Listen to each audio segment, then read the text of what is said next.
مفاجأة جديدة في حادث تلميذ الإسماعيلية المتهم مش لوحده في الجريمة.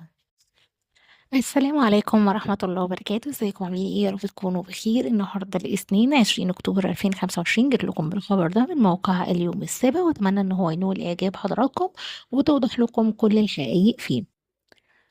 قبل ما نبدأ في تفاصيل خبر اليوم، مستنية دعمكم ليا على القناة بلايك على الفيديو، واشتركوا في القناة وفعلوا زر الجرس عشان يوصلكم إشعار بكل ما هو جديد، وكمان شير كتير عشان يوصل لكل الناس. ونبدأ بتفاصيل الخبر اليوم.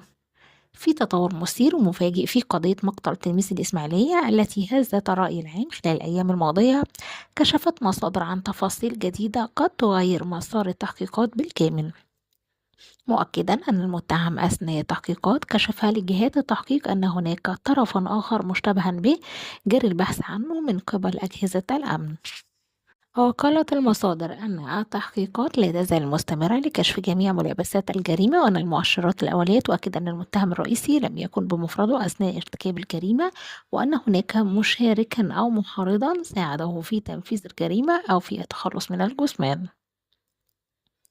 وقال محمد الجبلاوي محامي أسرة المجني عليه أن أسرة الطفل الضحية ما زالت تعيش صدمة نفسية كبيرة بعد الحادث البشع، وتطالب بتحقيق العدالة الكاملة وكشف كل من تورط في الجريمة، مؤكدا أن بعض القرائن تشير إلى أن الواقعة مخططة وليست وليدة لحظة غضب.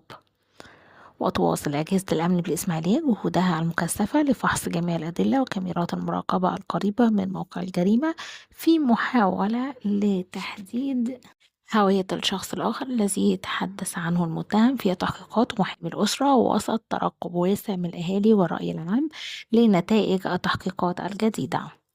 وقال أحمد محمد مصطفى وقال أحمد محمد مصطفى والد المجني عليه ضحية زميله بالإسماعيلية والذي تم قتله وقطع جسده إلى الأشلاء بواسطة صاروخ كهربائي أن ابنه يوم تغيبه عن المنزل وقتله استيقظ صباحا وتحدث معه قائلا: ما تأخرش يا محمد عن البيت وتعالى بسرعة.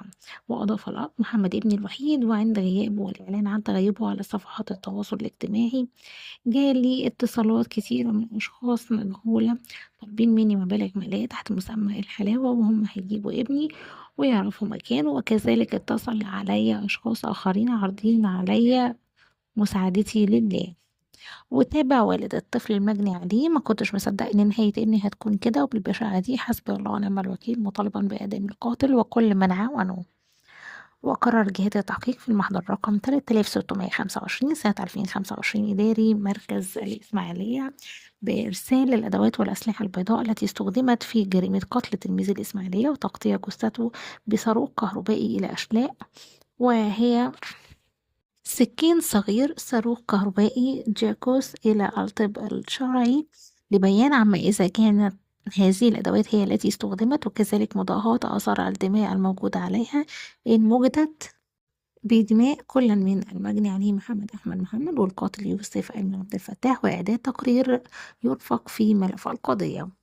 وكانت جهات التحقيق قد قررت باستخراج جثمان الطفل المتهم لزميله وتقطيع جثته إلى أشلاء بالصاروخ الكهربائي في الإسماعيلية من مركز الرعاية المودع به صباح اليوم الأحد لعرضه على مصلحة الأدلة الجنائية وقسم البصمات البايومترية ضمن إجراءات جهات التحقيق للتأكد من أن المتهم هو مرتكب الواقعة.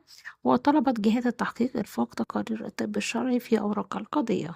كما قررت جهات التحقيق بالإسماعيلية بعرض المتهم على القسم الفني المختص رفقة الفيديوهات التي تم التحفظ عليها من الكاميرات المختلفة والتي رصدت تحرك المتهم في أعقاب الجريمة، لبيان عما إذا كان هو الشخص المرئي من عدمه على أن يتم إرفاق التقرير في أوراق القضية. وكانت قد قررت جهة التحقيق إجراء تحليل DNA للمتهم يوسف والمتهم بقتل زميله وتقطيع جثته بصاروخ كهربائي إلى أشلاء.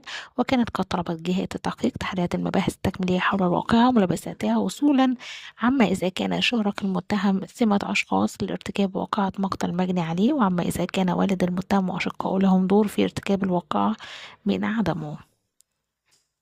اشتركوا في القناة وتابعوني عشان تعرفوا كل التفاصيل الجديدة بخصوص القضية دي.